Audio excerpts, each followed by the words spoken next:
साथियों नमस्कार, मेरा नाम पुनीत शर्मा है। नगरपालिका बुलंदशहर की बोर्ड बैठक समाप्त हो चुकी है और बैठक का विश्लेषण लेकर मैं आपके बीच में आया हूँ।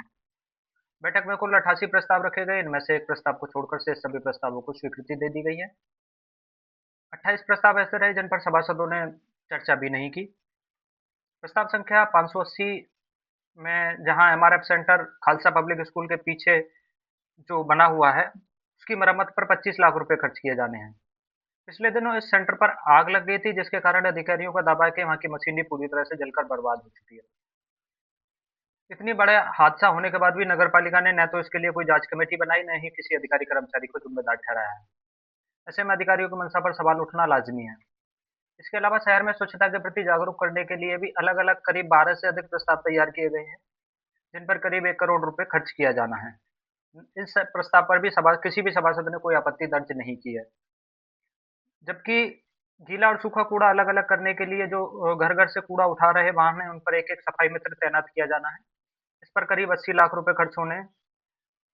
अधिकारियों की मंशा इसके पीछे भी ठीक नहीं है, क्योंकि न तो नगरपालिका के पास ऐसे कोई संसाधन है जिनके माध्यम से नगरपालिका इस कूड़े को अलग-अलग करते हुए एक नियत स्थान तक ले जा सके, और न ही ऐसा कूड़ा रखने के लिए नगरपालिका के पास कोई व्यवस्था है। इसके अलावा भाईपुरा स्थित कूड़ा निस्तारण प्लांट है, जहाँ पर कूड़ा रखने के लिए जगह ही नहीं है, और अब वहाँ पर पड़े कूड़े को निस्तारित करने के लिए नगरपालिका एक निजी एजेंसी के माध्यम से कार्य कराना चाह रही है। इसके लिए ₹500 प्रति टन के हिसाब से खर्च किया जाएगा। जबकि पहले ही कूड़ा निस्तारण के नाम पर 5 करोड़ से अधिक खर्च किए जा चुके हैं। इसके बावजूद भी अगर प्राइवेट एजेंसी से, निजी संस्था से कार्य कराना है, तो फिर वो 5 करोड़ रुपए अभी तक सिर्फ गड्ढे में गए हैं, और इसके अलावा कोई काम नहीं हुआ है।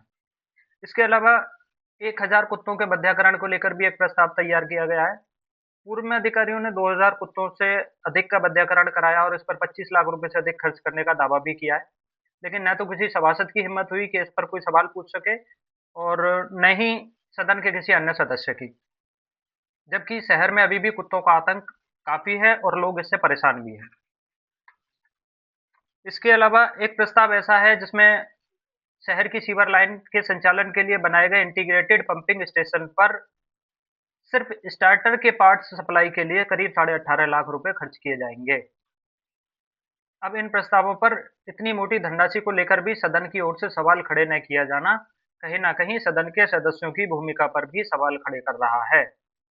शहर के लोगों को उम्मीद थी कि बोर्ड बैठक में उनकी समस्याओं के निस्तारण के लिए और शहर के विकास के लिए चर्चा होगी, लेकिन सदन के सदस्यों ने इसमें भी कोई गंभीर रुचि नहीं दिखाई है। बहरहाल बोर्ड की बैठक के विश्लेषण में इतना ही। जल्द ही कुछ नगरपालिका के विशेषज्ञों के साथ, पूर्व सभासदों के साथ एक नया एपिसोड तैयार करते हुए जनता के बीच में अधिकारियों की मंशा और नगरपालिका किस तरह कार्य करती है, इसको लेकर सवाल रखे जाएंगे। जय हिंद।